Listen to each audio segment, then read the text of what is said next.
मुर्दों को सुरक्षित रखना ये एक ऐसा काम है जो इंसानी इतिहास से जुड़ा हुआ है, जो जिंदगी, मौत और आत्मा के बारे में हमारे जज्बात को दिखाता है। एम्बाल्मिंग यानी शरीर को सुरक्षित रखने की कला और साइंस इस बात का एक एग्जाम्पल है। अक्सर रहस्य में लिपटा रहने वाला एम्बाल्मिंग साइंस, कल्चर और स्पिरिचुअलिटी के बीच के नाजुक रिश्ते को दिखाता है। यह वीडियो एम्बाल्मिंग की दुनिया में झंकता है, इसके रहस्यों से पर्दा उठाता है, इसके इतिहास, तरीके और एथिकल सवालों को समझाता है। पुराने जमाने से लेकर आज के फ्यूनरल होम्स तक हम एम्बाल्मिंग के सफर को एक्सप्लोर करेंगे। ये समझेंगे कि ये कल्चरली क्यों इंपॉर्टेंट है और अपने प्यारों को अलविदा कहना कैसे सिखाता है। आइए हम एम्बाल्मिंग की दुनिया को खोलते हैं और उस प्रैक्टिस को समझते हैं जो आज भी इंसानों को सोचने पर मजबूर करता है। एम्बाल्मिंग की जादन बहुत पुरानी है, जो हजारों साल पहले सिविलाइजेशन के शुरू होने तक जाती है। ये एक ऐसी कला थी जो प्राचीन समय से ही लोगों के जीवन का एक हिस्सा रही है। जब हम प्राचीन सभ्यताओं की बात करते हैं, तो हमें उनके जीवन और मृत्यु के प्रति उनके नजरिए को समझना जरूरी होता है। सबूत बताते हैं कि पुराने लोग जो मरने वालों का बहुत आदर करते थे, उन्होंने शरीर को सुरक्षित रखने के ऐसे तरीके खोज निकाले जो मॉडर्न साइंस से भी पहले के हैं। ये तरीके उनके धार्मिक विश्वास और सांस्कृतिक परंपराओं से जुड़े हुए थे। उन्होंने अपने प्यारों को याद रखने और उनकी आत्मा को शांति देने के लिए इन प्रक्रियाओं का विकास किया। मिस्र में एम्बाल्मिंग का मौत के बाद के रिचुअल्स में बहुत महत्वपूर्ण रोल था। मिस्री सभ्यता ने ममिफिकेशन को एक कला के रूप में विकसित किया, जो उनके धार्मिक और सांस्कृतिक जीवन का एक अविनाशी हिस्सा बन गया। मिस्री लोगों का विश्वास था कि शरीर को सुरक्षित रखने से आत्मा को अगले जीवन में सुख और शांति मिलती है। मिस्र के लोगों का मानना था कि शरीर को सुरक्षित रखना आत्मा के लिए बहुत जरूरी होता है। उन्होंने इस विश्वास को अपने जीवन और मृत्यु के हर पहलू में शामिल किया। उनके लिए ममिफिकेशन सिर्फ एक प्रक्रिया नहीं थी, बल्कि एक पवित्र क्रिया थी जो उनके धार्मिक विश्वासों को दर्शाती थी। उन्होंने नथ्रोन, रेसिन्स और स्पाइसेस जैसी नेचुरल चीजों का यूज करके ममिफाई करने के तरीके बनाए, ताकि शरीर सदियों तक सुरक्षित रहे। ये प्रक्रिया बहुत ही विशेष थी, जिसमें शरीर को पहले नथ्रोन से सुखाया जाता था, फिर रेसिन्स और स्पाइसेस का प्रयोग करके उसे सुरक्षित किया जाता था। ये सब चीजें शरीर को सड़ने से बचाती थी और यूज लंबे समय तक सुरक्षित रखती थी।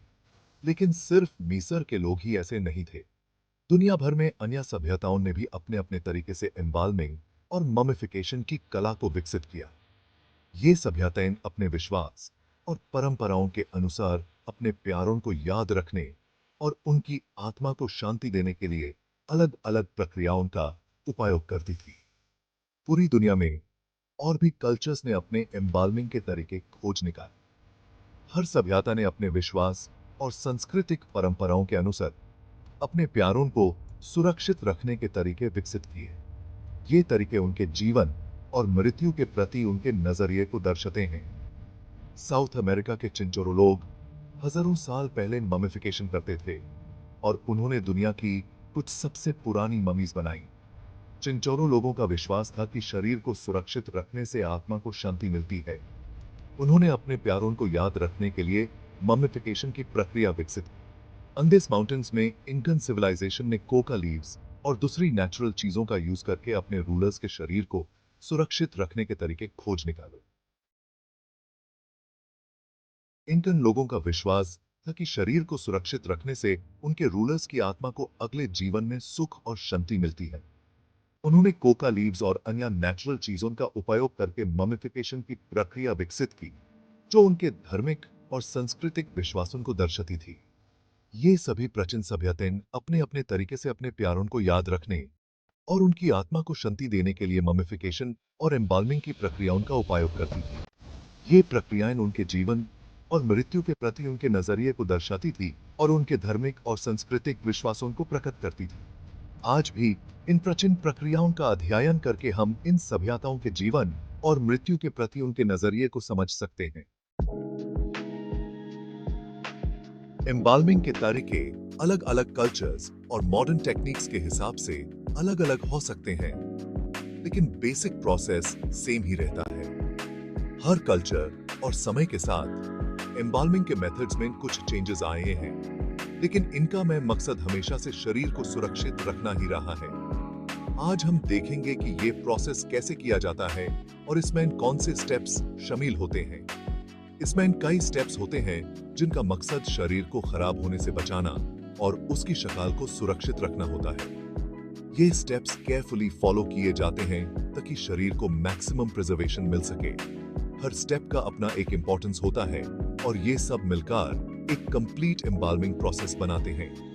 ये प्रोसेस शुरू होता है एम्बाल्मर के शरीर को केयरफुली धोने से और यूज सर्जिकल टेबल पर रखने से। ये स्टेप जरूरी है ताकि शरीर को साफ और जर्म्स फ्री बनाया जा सके। इसके बाद शरीर को अच्छे से ड्राई किया जाता है और फिर एम्बाल्मिंग के अगले स्टेप्स के लिए प्रिपेयर किया जाता है। उसके बाद आर्टीरियल एम्बाल्मिंग की जाती है, जिसमें एम्बाल्मर कॉलर बोन या ग्रोइन के पास एक छोटा सा कट लगाता है ताकि आर्टरीज तक पहुंचा जा सके। यह स्टेप बहुत इंपॉर्टेंट है क्योंकि इसके थ्रू ही एम्बाल्मिंग फ्लूइड को शरीर के अंदर इंजेक्ट किया जाता है। आर्टरीज को केयरफुली लोकेट करके एम्बाल्मर फ्लूइड को इंजेक्ट करता है। फिर एक स्पेशल एम्बाल्मिंग फ्लूइड जिसमें फॉर्मेल्डिहाइड, वाटर और कुछ और केमिकल्स होते हैं आर्टरीज में इंजेक्ट किया जाता है, जिससे शरीर के फ्लूइड्स रिप्लेस हो जाते हैं और शरीर खराब होने लगता है। ये फ्लूइड शरीर के हर पार्ट में फैलता है और उसे प्रिजर्व करता है। फॉर्मेल्डिहाइड एक बहुत इफेक्टिव प्रिजर्वेटिव है जो शरीर के टिश्यूज को ब्रेक डाउन होने से रोकती है। आर्टीरियल एम्बाल्मिंग के बाद एम्बाल्मर शरीर के अंदर के हिस्सों को साफ करता है और ट्रोकार का यूज करके स्टमक, इंटेस्टाइन्स और लंग्स से फ्लूइड्स और गैसेस निकालता है। ये स्टेप जरूरी है ताकि शरीर के अंदर कोई भी फ्लूइड्स या गैसेस ना रहे जो बाद में डिकम्पोजिशन कॉज कर सकते हैं। ट्रोकर एक स्पेशल इंस्ट्रूमेंट है जो इस प्रोसेस में यूज होता है। फिर इन जगहों को एक स्पेशल कैविटी फ्लूइड से भरा जाता है ताकि शरीर और ज्यादा खराब ना हो। ये कैविटी फ्लूइड भी एक प्रिजर्वेटिव होता है जो शरीर के अंदर के हिस्सों को प्रिजर्व करता है। इसके बाद शरीर को केयरफुली बैंड किया जाता है और उसे फाइनल प्रेजेंटेशन के लिए प्रिपेयर किया जाता है। इस प्रोसेस के बाद शरीर को एक प्रिजर्व्ड और डिग्निफाइड स्टेट में रखा जाता है, जो कि एम्बाल्मिंग का में मकसद होता है।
रखा जा सकता है।